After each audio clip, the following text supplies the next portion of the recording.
Welcome to Where Are They Now with Aortic Hope. Where Are They Now is a new initiative that is geared towards sharing updates from prior individuals that have shared their story with us in our Survivor Series. I am your host, Greg Aaron Greenberg, and joining us today is dissection survivor and Aortic Hope co-founder, Carin Andersen. Welcome, Carin. Hello. How are you doing? I'm just splendid. I'm awesome. This is so weird for me to be sitting in this chair. It's happened maybe 2 times in the last 6 years. So, yeah, Where I'm you've been the oddly one nervous. interviewed as opposed to you being the one introducing it. I'm I oddly get it. nervous. It's weird. It's a little weird.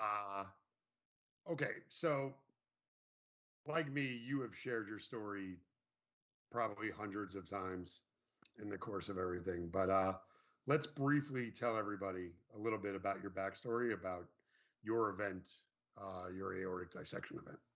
Sure. So it was January of 2015.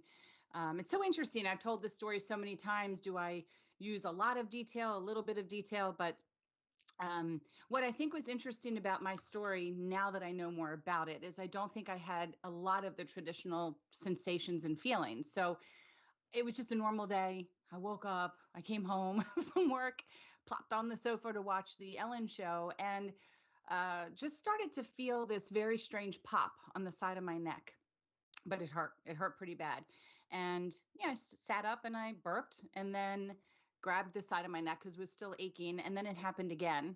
And it kind of almost felt down my throat that I had swallowed a capsule and it was just dissolving. You know, sometimes you take medication and it doesn't get all the way down and it gets stuck. That's what it felt like. It was a burning sensation, but not quite a, um, a reflux sensation, if you will. So at one point, I got up and went to the bathroom. And for a brief moment, I couldn't feel my arms or legs. And, you know, some people say that, but maybe it's that it fell asleep. You were laying on it wrong. This was complete, utter, total numbness. I was basically just a stump. I felt nothing. And I think at that moment, my fear kicked in, the adrenaline started going. So then the sensation came back. And instinctively, I knew to call 911.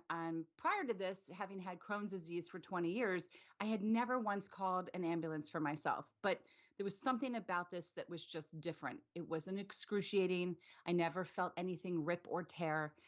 I just felt odd. And while on the phone with them describing what I was feeling, they made me take aspirin. And chewing aspirin is not like eating baby aspirin when we were very young, which tasted kind of good. This was really very disgusting. But um, my thoughts were that somehow gas that I had from Crohn's had infiltrated my spinal cord, and that's what caused me to have momentary paralysis.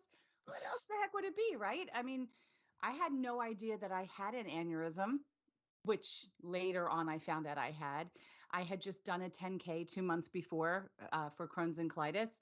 I was very, very active. Now, I will say I had high blood pressure because of having preeclampsia 15 years prior when I had my son, but I wasn't taking my medication every day at the same time because I didn't know why it was important. Willy-nilly, I'd wake up and say, "Oh, I forgot to take my medicine today," and I would take a pill. So I was definitely had hypertension issues. So the ambulance got to the house. I walked to the ambulance. I walked up the steps into the ambulance, got to the hospital, and just told everybody I thought maybe it was a Crohn's attack. But I felt a flutter when I would breathe in my throat, like someone was tickling me with a feather. And they did an EKG, which was normal. They did my blood test, which was normal. My hospital knew my medical history. I made it very clear about having Crohn's disease. My father has a AAA, an abdominal aortic aneurysm. They knew that I had detached retinas in my past. So whether or not they pieced things together, I'm not sure. But the decision was made very early on to order a CAT scan, which was very smart. So I got extremely ill waiting for that CAT scan to happen, which was not normally what would happen to me. I started having some neurological deficits, though at the time I didn't know, but later I've heard my conversation and things I was talking about was a little off the wall. But long story short, when I came back, they had told me that I'd had type A dissection. At this point, I'd only dissected up the ascending aorta. And it wasn't until, excuse me, I was transported to the much larger hospital that while having surgery, I ended up subsequently dissecting all the way down into my left iliac. And I am so thankful that that happened while I was asleep, because I think if that had happened awake, that's when I would have felt the traditional tearing and ripping sensations. So for me, having my event actually for the event itself was relatively easy. 5 days afterwards, I went straight home from ICU. I didn't even go to a step down unit. Ended up at cardiac rehab. I think it's been everything else since my event that has been so much more eventful than the actual event itself. Right. Yeah. That's what I wanted to ask you about, because I obviously knew that you had a very short stay. Yeah. Went relatively complicationless, and you were out in no time, Right. as opposed to me or some of us that have just been a disaster from the dissection. Yeah. Yours was, but now you're home, and what comes next? Phew. Were you sent to a cardiac rehab or PT? Right. So for me, I didn't get the rehab right away, but I immediately went to a physical therapy office that I had just been to a month, excuse me, before, because I ended up with plantar fasciitis from doing the 10K. So I called that therapist and I asked, I don't even know what happened to me, but can you work with me? I don't even know what that means. So it was so beneficial because all they did was just teach me to breathe. Just build confidence that you're here, listen to your heartbeat, which she did, and just breathe. Learn diaphragmatic breathing, learn ways to control your breathing, and learn ways to sit, because you can't pull your shoulders back for about 12 weeks because your sternum's healing. So how can you sit comfortably? How can you maybe sleep? How can you stretch a little while you're still healing? That's pretty much all we worked on until I did cardiac rehab. And I did do cardiac rehab and complete it, although it took a while because other comorbidities from the Crohn's disease were flaring up from all the medications. So it took longer than I anticipated, but I did do both of those. Yes. Yeah. Okay, that's fantastic. Let's talk about the elephant in the room that we don't always talk about, which would be PTSD from the event. Yes. Yeah, we know it exists. Right. What were your experiences with it? So, and it doesn't necessarily present itself right away. So, looking back now, the whole first year, which was before Aortic even came to be, this was a year on my own. I didn't know you. I barely knew anybody. I was going into the pages in the community, survivors of aortic dissection survivors group, because that was the keyword search, just randomly talking to people. I was going to see every ologist, dermatologist, neurologist. It didn't matter because everything I felt, I became hypersensitive and hyper aware to my body. And so everything I felt, having come out of a traumatic emergency event, scared me. I was having a lot of nightmares, a lot of insomnia, the normal crying spells because you see a kitten and then you can't stop crying. All of that is very normal. I think it was the fear of sleeping, the continuous replay of what I did remember, and telling your kid goodbye and helping him plan his life, or talking to your ex-spouse and giving him your your insurance information, and saying goodbye to parents and family. That will never leave my soul. That was extremely impactful. And what I was finding was my taste was different, my smells were different. I was hearing things that didn't exist. When I would drive, if an ambulance came up behind my car and I heard that siren or heard the horn, I am not kidding you. I put the car in park and I was under the steering wheel. It was very reminiscent of the stories you hear from soldiers who have seen combat. Um, I if I saw a helicopter, I became fixated. I'd want to watch it fly until it landed on the hospital, even though I never traveled in one.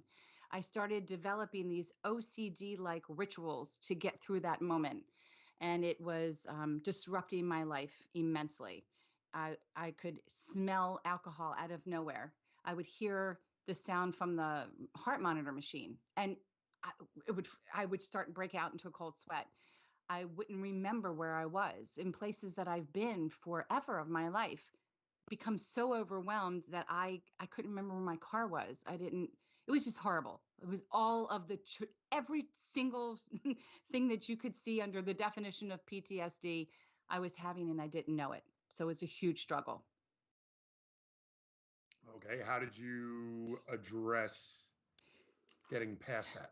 So I heard somebody in the community talk about going and looking after EMDR therapy. And to me, it sounded like a lot of hocus pocus, Mr. Miyagi, we're going to hypnotize you and, and fix you. But I did go to see a neuropsychologist. This was like the third neurologist type person I saw early on, because of some cognitive issues I thought I was having. And he explained that the short-term memory can be Pumphead, which I'm sure we'll get into, but it can also be anxiety, and anxiety can impact you from a PTSD standpoint. So I found a therapist. Now you have to look for a therapist who specializes in PTSD or health-related traumatic events. And I did find one who works with Aortic, Amy Wagner. She, makes appearances on our private page. Excuse me. And she specifically does EMDR, which is eye movement desensitization and reprocessing. And we have it all on the website under resources to review videos and look at the information. But we did that. And I'm going to be completely honest. After trying it twice, I lied and came up with every excuse under the sun as to why I couldn't go. I'm sick. I have a migraine. I don't feel good. Who is going to challenge that? And the reason I didn't go is because it's hard. It's hard work, and it's scary, and it doesn't feel great because your brain has got to heal. But once I saw that the benefits, oh my gosh, then it was like 6 weeks straight. I hammered it out and came out of it pretty much a different person. Not saying I don't get triggered every now and then, but I've learned the grounding techniques to help me when I feel those moments. So it was extremely beneficial. Right, which is something that we talk about. It's okay to feel things. It's okay to have the moments. You just don't want to go down the proverbial rabbit hole and get stuck and lost there. You brought up Pumphead, so I'll bring that up. What experiences have you had with Pumphead? I'm sorry, what was that question? I don't remember what you just asked. What experiences have you had with Pumphead? I knew you'd catch it. It's just like that. Literally, to have somebody understand Pumphead, it is more than just you put your keys down or you're wearing your glasses on your head and you can't find them and they're right there. It is something that it almost gnaws at you. It throws it in your face that you're definitely struggling with something that you didn't struggle with before. So my Pumphead, let's see if I can remember. So, okay, let's go with most recently. I became very overwhelmed and was cooking dinner. And this is normally where most of my issues happen. I always set 2 timers. But for whatever reason, I didn't set a timer because I've got this. I can do it. And totally forgot I was boiling noodles. And the dog, actually, my dog, let me know, hey, she kept bothering me to go in the other room. I looked in my kitchen and there was water everywhere. The noodles are charred. The kitchen's full of black smoke. And I had just put it on the burner. And I was so upset that I let this happen. And this was not the first thing of that weekend. So there were multiple events that happened. Now, when I look at the weekend and I look at the inability to read things or to remember something that somebody just told me, I ask a question and then they give me an answer and I get flooded with things and I ask the question again and then they give me the same answer. It's defeating. I'm just going to be honest. I do this with you and with many other people in Aortic Hope, and I know I come across as very stoic and yet very honest, but let's just call it what it is. It just sucks. It just sucks to have Pumphead. It sucks to have PTSD. It sucks to be part of this club with these amazing people. This would not be the club I would pick, but I'm in it. And so you make the most of your life. You help people and you let them help you. But it is hard to have Pumphead. It is hard to not remember where you put your to-do list that had a reminder for your other to-do list that actually coincides with your phone. I mean, this is the way it is for a lot of people. And yeah, it's frustrating. It's really difficult. It's very challenging. No, I know. And you end up creating a defense mechanism of laughter. I Yeah, mean, you and all the I speak multiple times a day, uh, going both directions, whether it's me telling you or you telling me. We have repeated something to each other 4 or 5 times over the course of a right, weekend, right, and we're like, we know we talked about this. right. And in that moment, when that person reiterates it, and like I said, it could be you telling me, I know, Greg, you told me already, But or it could be me telling sometimes I you. keep But that to myself. in that Sometimes moment, I don't though, tell you. you feel embarrassed for repeating yourself. Yeah, Like, it can be very embarrassing, very challenging. I think also getting back to PTSD, I don't think people who don't experience this cannot understand what we feel. So I mean, obviously love my friends, love my family, but they want to get to a place where you're okay. You're okay now. You're stable. You should be happy. Enjoy your life. And not a day goes by where I don't think about dying. And I'm not scared to die, but I think about are things in place? What's going to happen to other people? Is it going to hurt? And that's all PTSD related. There's not a night that goes by where I don't end up waking up in the middle of the night because I think I stopped breathing or I feel something. Just 2 nights ago, both of my legs felt like they were on fire. So now I have to lay there and do a systems check. Okay, what's my blood pressure like? Let me turn on the light and check my heart rate. Let me look at my legs. Are they swollen? Do I have a clot? Am I internalizing that somebody else we know had a blood clot? And this is playing with my mind. It's an everyday occurrence. It's an exhausting life, isn't it? It's no, exhausting. it absolutely is. And unfortunately, that's the realities of managing a chronic illness. Yeah. And so I You don't know, only have one. Some of us have many chronic illnesses. So in the beginning for me, I was managing that and managing Crohn's disease. So without going into the detail of what that entails, it was like I couldn't, my brain didn't know what problem to focus on first. There's a lot of community members that have other illnesses with this, so it's very challenging. yeah, and especially it's the mental part. It's the Oh, psychological that is.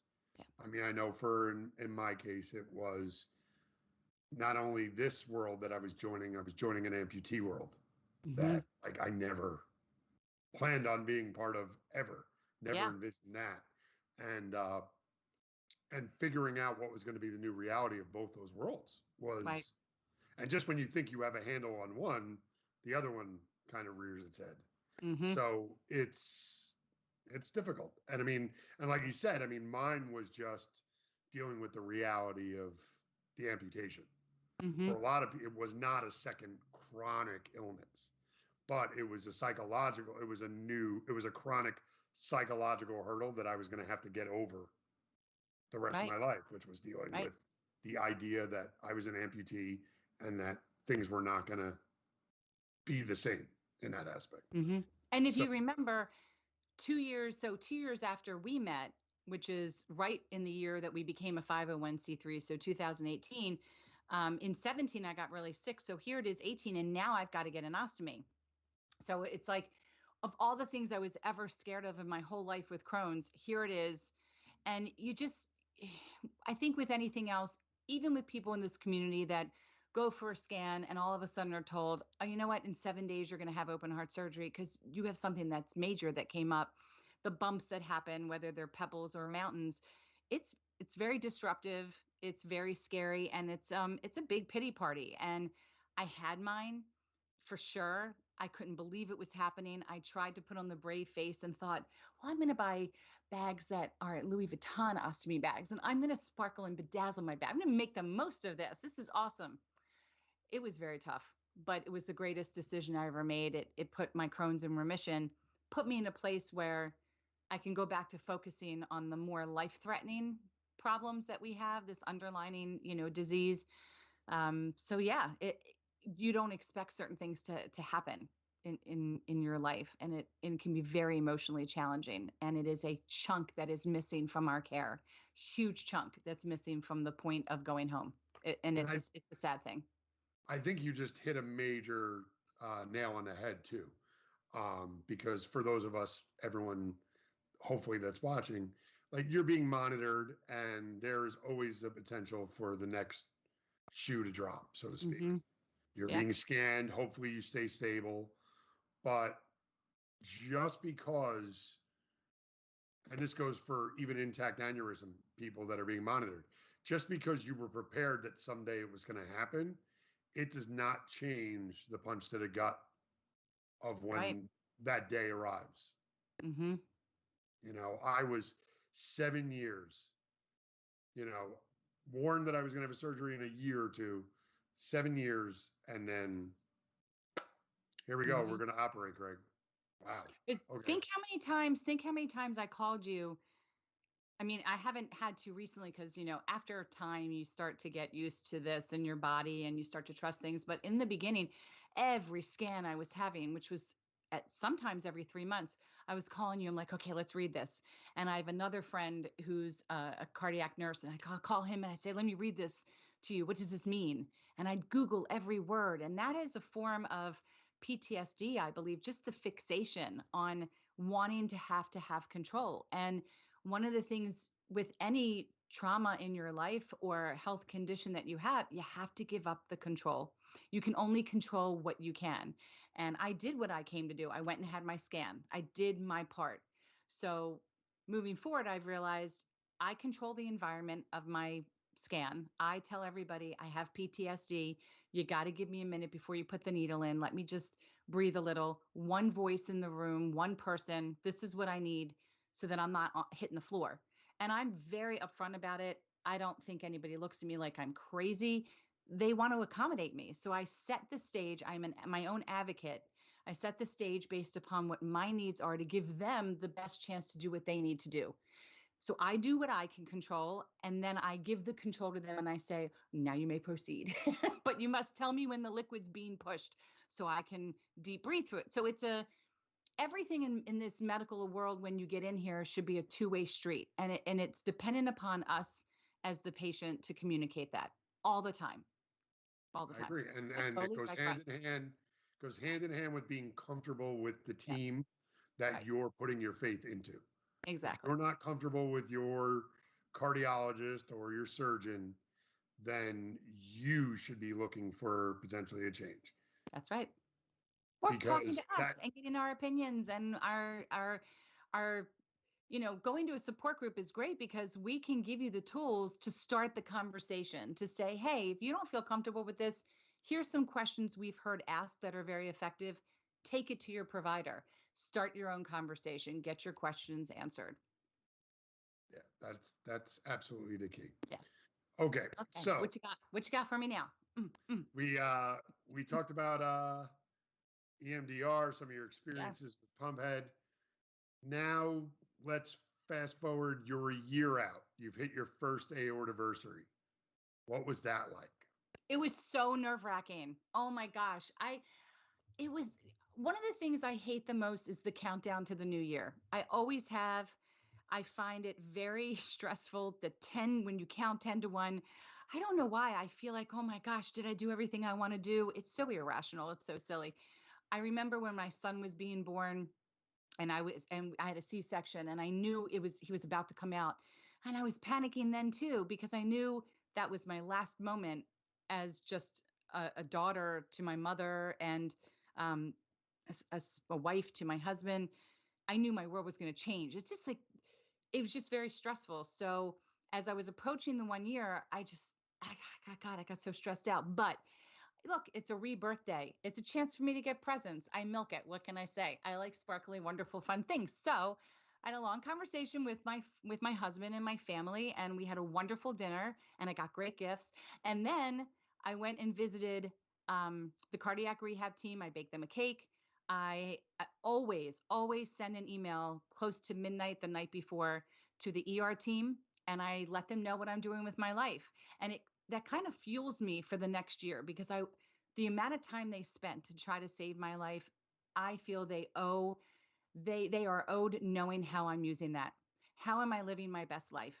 So it's not always pretty, but I don't want to tell them that. I want to let them know, thank you. This year I got to see my son graduate. This year I helped him learn how to drive a car.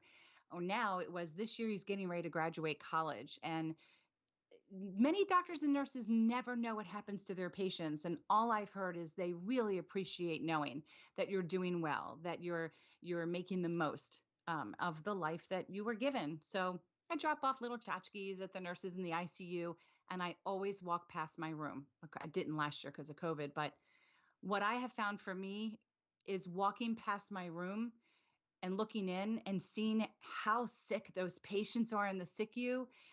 It's very hard for me to comprehend that I was in there with that many tubes. I had pictures, but I was that sick person.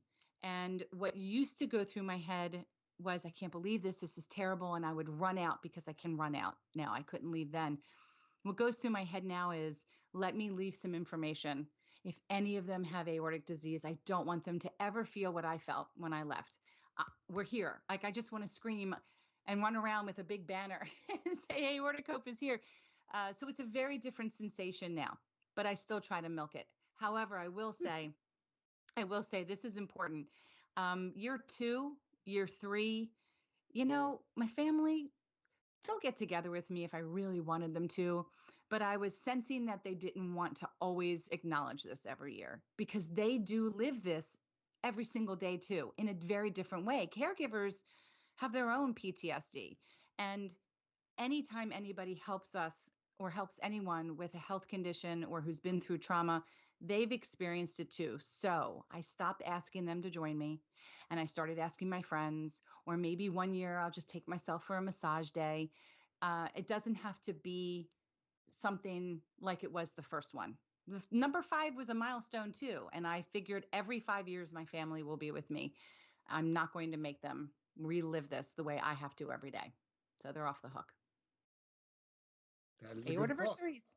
Good No, stuff. hey, it is what it is. I told you it's become less and less of a Yep. focus year in, year out, because I'm just more removed. Let's address the new one ahead. We'll see what happens when I hit a year post of the last surgery, Right. and Right. see when that new date comes about for me. But Hey, and if you sign up for Hope Mail, we'll send you a little special care package in acknowledgement of your special day. exactly, shameless plug alert. That's right. Karen's on the ball. Always. All right. Okay, so some of the things that you enjoy, it's because not everybody knows, like, that Yeah. I've been privy to. What are the things that Carin enjoys post event? Hmm. So, one of the things I think that worried me the most is, prior to the event, I loved ballroom dancing. I've always been a dancer, never took lessons, competed, won, never took lessons. It just was always been my thing.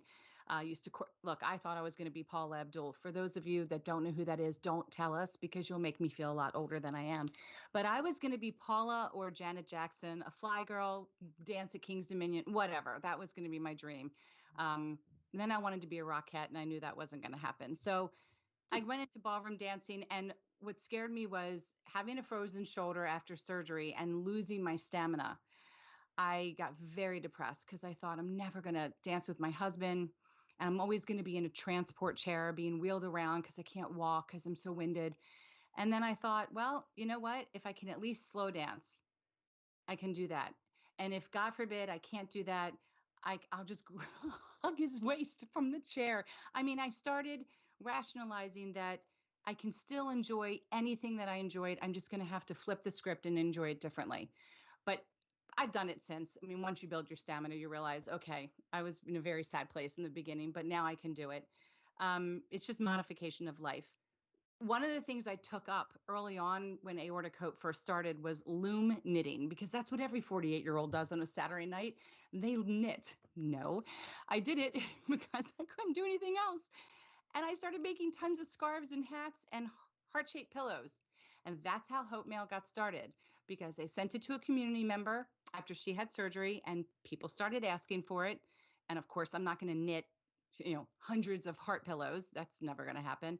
But that's that led to something else. So you never know what's going to lead to something else. And then one day I was on vacation and somebody showed me how to do a paint pour. I think I've got something here. Well, this is probably going to clash with the pink background, but see, this is on a record album. This is, whoop, there you go. You have to be like a social media influencer and put your hand or something behind it. And this is what it looks like. And I have so many of these, and I do them because um, I can be a perfectionist, but I actually itch to paint. I itch to be creative, and that is a form of therapy, art therapy.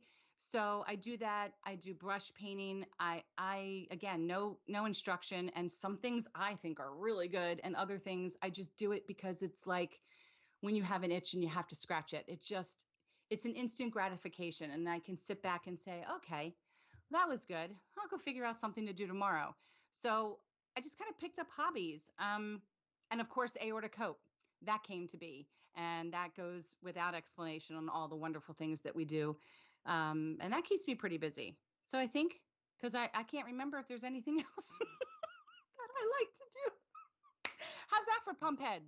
Well, my idea and my answers just went bling, bling. Well, I think Yeah. it's important to talk about. I will throw you this hint and Okay. bone.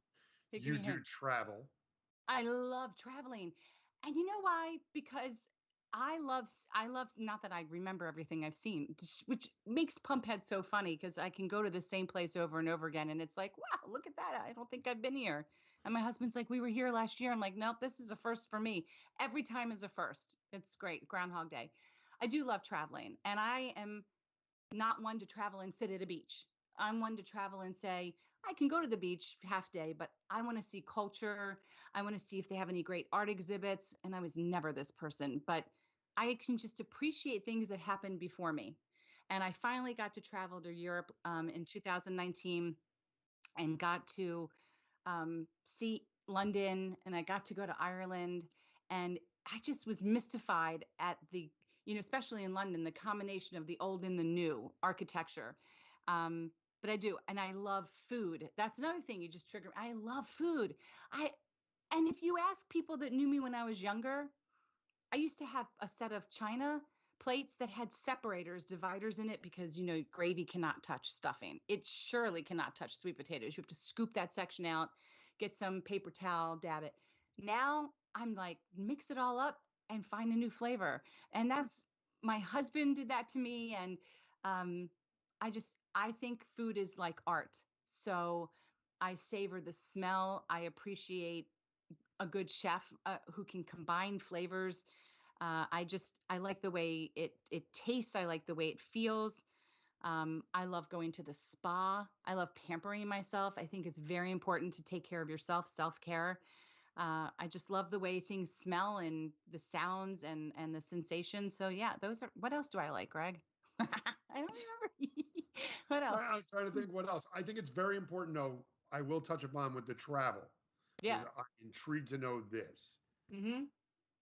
How do you get past, because I'm sure people in the community would ask this question, how do you get past the idea of traveling away from home and away from your doctor and like the immediate like local hospital that would care for you? How do Yeah. you get past that first? Because I'm sure I've had it. I'd be the first to admit that I had it the first couple trips I made, where suddenly I was away from my doctor and Right. I had one in your neck of the woods. I went to a conference in Maryland and had to turn around and fly home that night Yeah. because I had a complete PTSD meltdown in my hotel room, Right. and couldn't get off the floor basically. Sure. I was, Well, I dou- was with was you. double over in pain. I traveled with you, and we were in Roll Tide. We were in Alabama. And there it was at the end of an event. I attempted to do some disco dancing with a ballroom dancer and left me in a position where I thought I was going to have to go to the hospital. I could not breathe and my heart was pounding out of my chest. So, in the beginning, first of all, we can fly. Unless your doctor tells you otherwise, there's no reason why somebody in our position can't fly, but always clear these things with your doctors because what do I know? I just know my case. And it was very nerve wracking. For me, I can feel the difference when I've been in a flight for a longer period of time. I feel my heart rate goes up and it pounds more. even though the cabin is pressurized, it's pressurized at I want to say 8,000 feet. I could be wrong. I don't do good at that elevation. So after 2 hours, I don't do great flying. Um, to your point, when we first started flying, we made sure that we were places where they had good hospital systems, or we stayed someplace that it wouldn't take me long to get there. And that is yet another mirror in the face that you have a condition and it feels confining, but it isn't. You always got to flip the script and realize, but I'm out and I'm traveling. Now, not so much. I do think about where I'm going.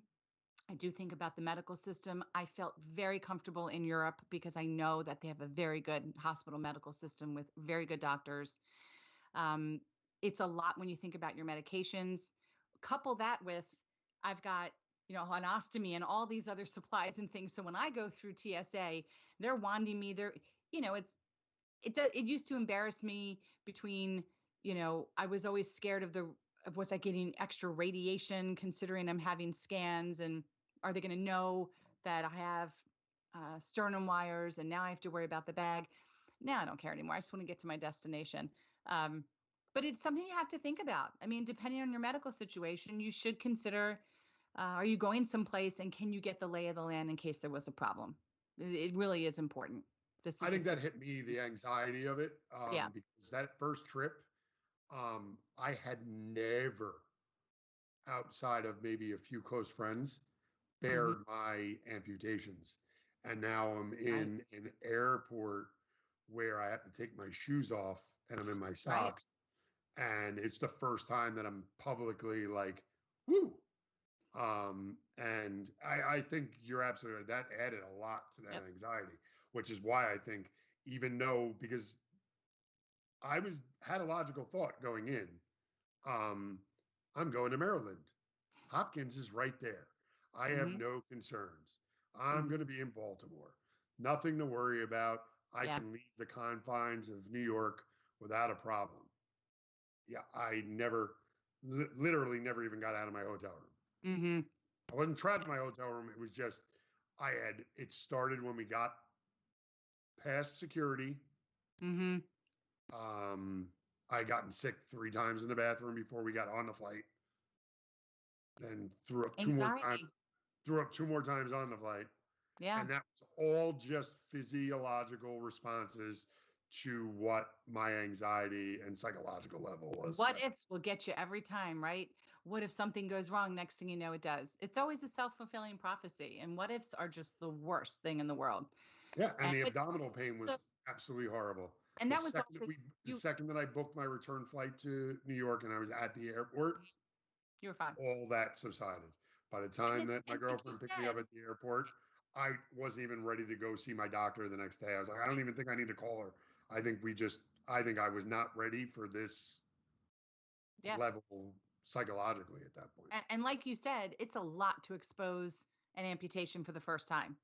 And I know it was big for you when we were in Roll Tide, Alabama. I have to say it to remember the name of the state because that was swimming too. And there was a lot of people that knew about it, but had never seen it. And I'm sure you were wondering, how are we going to react to it? I'm wondering, how is he wondering how I'm going to react to it? So and again, we're the friends. We're not necessarily caregivers of you, um, but we have a whole different other reaction and set of emotions too, most of which is worrying about what you might be thinking. So that's something else that I think the community just needs to, getting back to your point about travel. Your doctor says you can go, you got to trust your doctor, but you also have to feel comfortable, and you should make sure that you're someplace where you have that fail safe program or plan in place. Never worry about the medications. If you're in the country, you can always get, it's called vacation medication that comes from the insurance company. If you forget something, they'll give you enough to get you through your vacation. So that's something I learned too. You don't have to worry about that.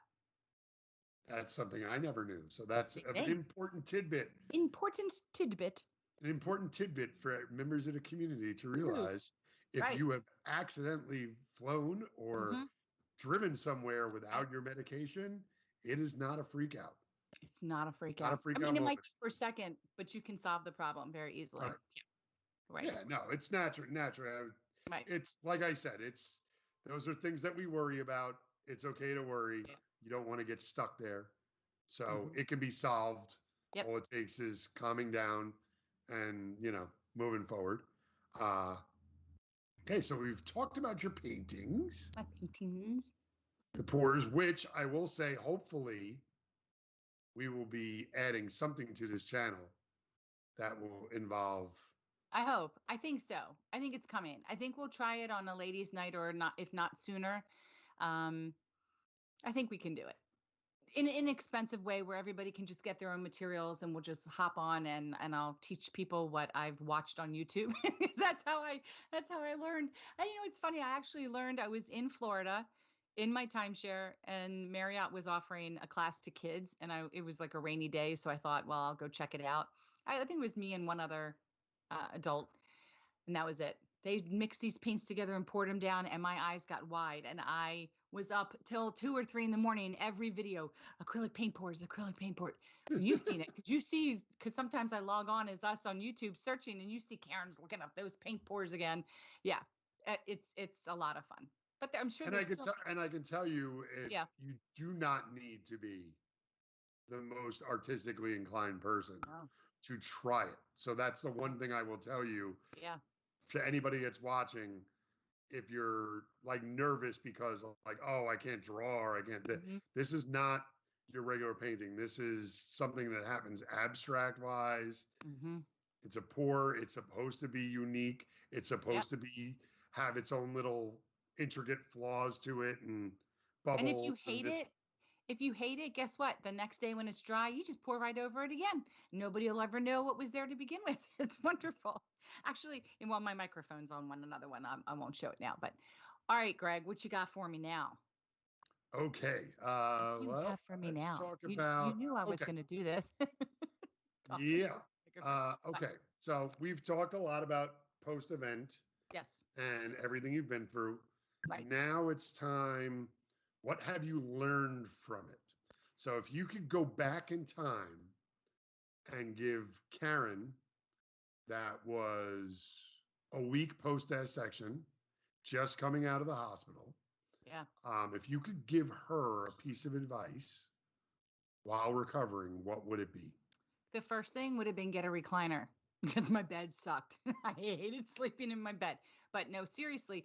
And another shameless plug the first Saturday of every month, I know we're doing Saturday Musings, which is trying to collect information and data and thought processes like this with the goal of trying to come up with our own little manual from the community for the community. So if I had to think about this, um, and it's hard because there's so many inspirational quotes out there. We do a great job every morning.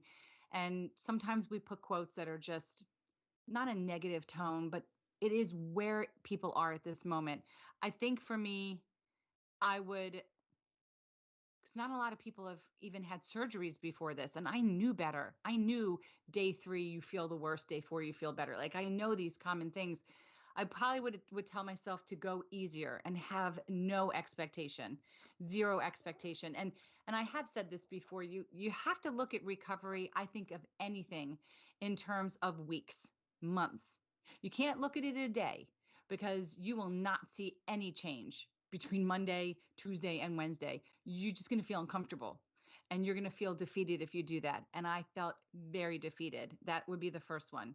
But when I got home 2 weeks later and I looked back, because I did keep a journal and I do not journal, I read the most bleak, black, dark things that I wrote about how I was feeling 2 weeks later.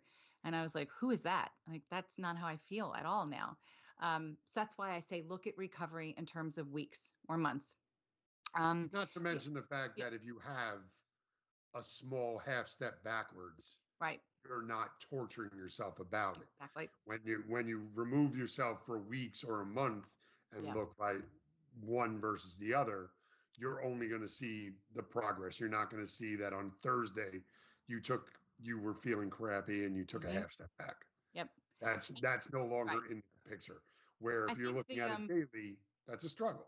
yep. I think two other things I would tell myself is one, a scar is just an interesting tattoo. So I'm a chicken. I won't get a tattoo. I totally love tattoos, but I don't like needles, so it won't happen. So to me, a scar is just it, One of the things I realized coming out of this is how short life is. So scar is whatever. This is a housing unit for what's more important, which is what's inside: character, ethic, values, your organs, a little bit more important than the skin, right? So when you take that first look at yourself, male or female, and if you've had open heart surgery, especially in an emergency, try not to be so hard on yourself. The scar will get better. Like everything in the life, it will heal. People love you for you. They do not care what you look like. They just care that you're here. And then leading into the next one, if you can hear anything in the back of your mind, you have to realize you did not do this to yourself. You really didn't do this, no matter what the contributing factors are, whether you had high blood pressure or not. You didn't do this. And your loved ones are struggling too. You have to communicate with them. You are not a burden. It's very important to have communication with your friends and family and tell them where you are. And I'm saying this knowing that I don't do it very regularly, and I should, because they're fragile too, and their life is just moving on. So when you shut down as a patient or survivor, you are leaving others wondering, do you still love me? Do you still like me? Do you still want to be around me as a friend or a lover or whatever? And you need to communicate, and just let people know how you're feeling. They would rather know than assume something's really drastic and wrong. And when people say, pick up your phone because I'm scared you're in a ditch, they really mean it now. It's no longer just a saying. So you have to be uh, courteous of that, and things are going to change and you have to go with the flow. That's what I would tell myself that. And it took me a while to learn that and have an appreciation for that. And I think that's a great thing that we can even say that not only just yourself, that would be your advice for the community going forward. Whether even if you're watch and wait and you're scheduled, I mean, you do not come out unscathed. You're going to have major surgery, and your significant other is going to be sitting there watching the clock, waiting to know that you're okay. And they are going to be changed. It doesn't matter what type of surgery. Everybody gets nervous when somebody goes into surgery, waiting for someone to say they're in recovery. So communication's key. Just over communicate. You can never over communicate, actually. Me, Well, I can. I you do. can I sometimes talk a lot. say too much, but I do. I you do never. talk a lot, so I could over communicate. Granted, get it. You said laugh. I'm doing my job. Jazz hands. Hey, laughter it's the One best of the thing, best medicine, right? Yeah. and that's something important. I think that Carin, you would agree, for those that are watching. Um, we are not painting a negative of every struggle that Mm-mm. you're going to face, but you need to be realistic that there are going to be days that are going to have struggles. But there are plenty of things you would say that your life is enjoyable and fun now. You can get back to it. Yeah, it's not the same life. Oh gosh, my life now is nothing like, and you've done this, the Greg 2.0.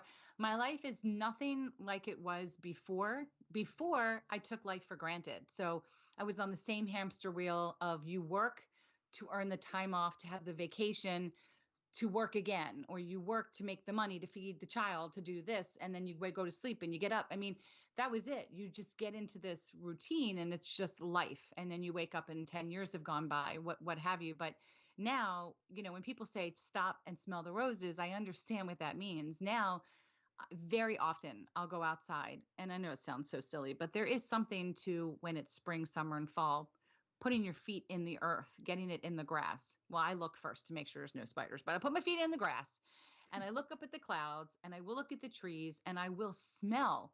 This is not man made stuff. This might be the neighborhood, but these trees were there longer before my house. And I do take a minute to appreciate, God, I don't have this forever. This, what I'm seeing and experiencing, could go today. It could go in a week. It could go in hopefully another 30, 40 years. So I'm just going to enjoy this moment, even with all of the changes in my life and the things I no longer do. Look, I don't look at myself as disabled, though I'm on disability. I am less abled in certain areas of my life. That would have happened anyway, maybe by the time I was going to be whatever age I am now. But I am still very abled in other areas. And in some ways, I'm more abled in other areas. So it's just a different life. And people that I've met will often say to me, I'm just not where you are. I'm not where you are with the optimism. And I say, that's okay. Like, you can't compare yourself to anybody. We are all so different in this. And what I think Aortic Hope does that's very different than any other organization, and all the organizations are amazing in what they do. We meet people where they are and we vacillate. We ebb and flow like the tide. We do it ourselves. Everybody in this organization has been touched by aortic disease. Most of us are sitting in our PJs half the time doing the work because we're currently patients. And we're right there with you. We're not going to paint, like you said, we're not here to paint a negative picture, and we're not here to paint a rosy picture. It's the picture, whatever the picture is for you today. That's what it is. And so if you interviewed me tomorrow, I might have been like, this is a really sucky day. I don't know. I might have had my hair in a bun. That tells you a lot about where I am in life. Um, I meant to bring my crown because today's been a good day, but every day is different. But it's that way for everybody else without aortic disease. So we forget that we're different, but we're not any more special or unique. We're just like any other human being. And so you just try to take a minute, enjoy what you're doing. You're breathing. It might be different, but you mean a lot to somebody. So mean a lot to yourself. That's all it is. It's just a All it is. challenge or a hurdle. Yeah. And once you figure out how to handle that or how to even get through one given day with it, Right. it's a different experience. It's a different life. Yep. You can be happy about, you know, you can find happiness is what the point I'm trying to In make. anything. I can find happiness in a blade of grass. I will, like, fold it and be like, look what I created. So you can find happiness in anything. The choice is yours. But there are days where I just want to sit in my PJs and just say, God, today sucks. And I've said it, especially having had COVID. Oh my gosh. Like, that's a whole other interview we could talk about. And we just had our town hall. I feel not great a lot of times. I have blood pressure out of control, this out of control. But there are just days that are just really bad. It's okay. It's okay to be bad. And we're people who are happy, and all these quotes, I'm like, oh, you all suck. Like, I don't want to hear any of this. I just want to hear it's bad. And sometimes that's the best we can do for each other in support. If someone comes to you and says, I've just got some bad news, just say, God, that just really, it sucks. It's so much better than telling people it will be okay. No, they want to know. This sucks. We can sit here and have a party about it. I'll keep saying it until you tell me you're tired hearing it. When you're done in that place, I will also be here to lift you up when you're ready. So I think that's the key. And what people don't realize, what we do in trying to help others is purely selfish. I mean, let's be real, Greg. Because it helps us, right? There's a huge element that is, I want to help you because A, I don't have to think about my own problems. B, it validates my own problems. C, I hear myself talk because I talk a lot, and I can come up with some creative ideas to help my own problems. Find new ways to help your problem. It's all a symbiotic? Yeah. Symbiotic. Relationship. So yeah, there's that. And that's, I know that's why I do it a lot. Yeah. Yep. I mean, and it's challenging. I think what's important for everyone to understand is, like, we're here talking to you today, and everything looks rosy and everything looks great. But on a lot of days, whether I've interviewed somebody and gone live, or whether Carin's done an event with a doctor, we might not have been having a great day up until that moment. Right. You're seeing a sliver of what is presented to you. Doesn't mean that everything was rosy that day. Doesn't mean we're past the challenges that everybody else feels. Right. Knowing that I can interview somebody means I get to get my hair done. And the rosiness is courtesy of NARS foundation, NARS blush, a curling iron. I mean, and when I do ladies' night, there's nothing better than hiding behind a face mask, because it doesn't matter what day I've had. Why do you think I love filters so much? Because without it, you guys would turn to stone like Medusa, because some days are just so wretched. So, yes, I am putting on a happy, brave face because it will help encourage me to actually become that person inside, if that makes sense. Right. So yeah, that's what you have to do sometimes to filter it up. Right. That's the thing. Everybody has the challenges. So even that's the one thing I would say with people in the community. Mm-hmm. Just because you see someone exceeding something in a sliver of life that's a frozen moment that they've shared on social media, I want you to understand that they are having the same challenges on 3 days before that you might be having that given day. And just because you see people who are now triathletes or working out or doing races or doing hikes or all these things that you're not doing doesn't mean you're ineffective. It's like our movement for Movement Mondays. As we say, if you just fold towels, that's good. There is no such thing as it's as good as them. That's your good for that day. You have exceeded your own expectation. You have met your own milestone, your own PR, personal record, which I just realized that's what that stood for. Or maybe I knew it and I forgot. I don't know. But you did it, and there is no competition. And we see that in the community too. People will say, why is there's so many races and so many of us can't run? Well, in a lot of these races, you can actually get someone to run for you and let them do what they love. And you're reaping the rewards of knowing the money's going to help other people. And you don't have to be anything other than what you're going to be. You don't just be you, do you. Like life is not a competition. We're all going to be dead. We're all equal. I mean, that's how I look at so much of life like that now. We're all going to be dead. So I just throw my hands up. That's it. Oh, Because well. we're just pretty dead. We were born dying. So just individually, just do you, be the best you can be. And part of being the best we can be is being able to help someone else. And that's it. It's not a competition ever with any of it. Well said. Yeah. So when I go to my next scan and find out, God forbid, my aneurysm grew, and then you see me in a fetal position, would you replay this video to me? Because I will need it, because that's what happens, right? We can give this great talk and then we're like, no. That's what it comes down to. That's why, Right. that's why it's so important that it's people in our community helping others in our community. Right. Because, I mean, it's unfortunate, but just because, look at me, I, bragged and this and that after my doctors warned me that I wouldn't make it a year or two without further surgery. I made it 7 and was like, woohoo, I'm stable. Right. And then Sorry, I go I to, didn't hear that. then I You go went to, out. You went out for a second. What was that sound? I only saw motion. and then suddenly I go to the hospital and get a scan for something incidental because I knew that my diverticulitis was flaring up. Yeah. And they go, your aneurysm's gigantic. What? Yeah. Mm-hmm. What do you mean it's gigantic? It's been stable for 5.5 years. It's barely gone anywhere. And they're like, well, it was not this It size. went somewhere. It went somewhere now. It's someplace big. It's somewhere now, and you're going to another hospital. And I was like, okay, exactly. Yep. And that was the whole thing. You and I, systems check. I knew it that day. I was like, yep. Mm-hmm. I'm feeling pain. I know it's my diverticulitis. I want to make sure that whatever I'm feeling is not just get it out of the way. It's not related to my aneurysm. Mm-hmm. And then I called you from the hospital. Oh my God, the aneurysm's this size.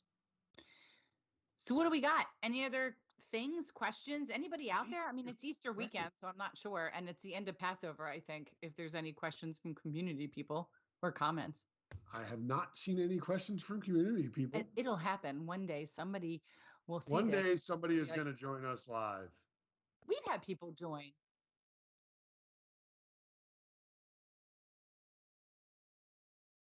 Oh, we're going to have to get in touch with Kurt and get him to give us his information so we can send him a care package.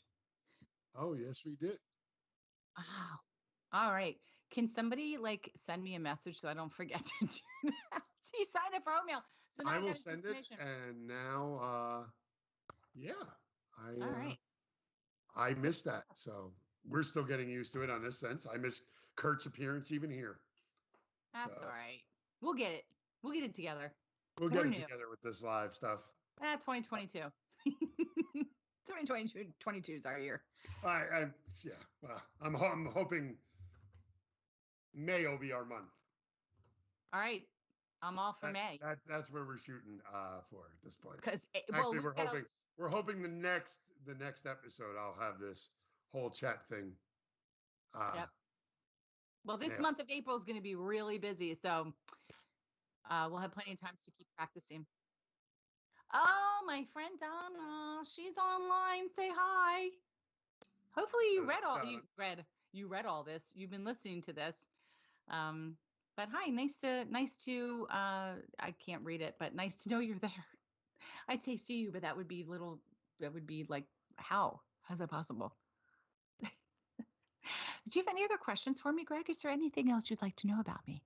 There is I think you have really hit the nail on the head. I think we have seen a little bit behind the curtain that is, Carin Andersen's life. Other than more than just aortic hope. Well, you know that I eat my cereal out of microwavable bowls. Microwavable bowls. I like to separate Lucky Charms, the Lucky from the Charms, and only eat the marshmallows. What else do I like to do? I didn't think I was going to divulge every secret. I like to talk to myself in different accents all day long. What would be your favorite accent? Well, when Downton Abbey was out, I had that accent down pat.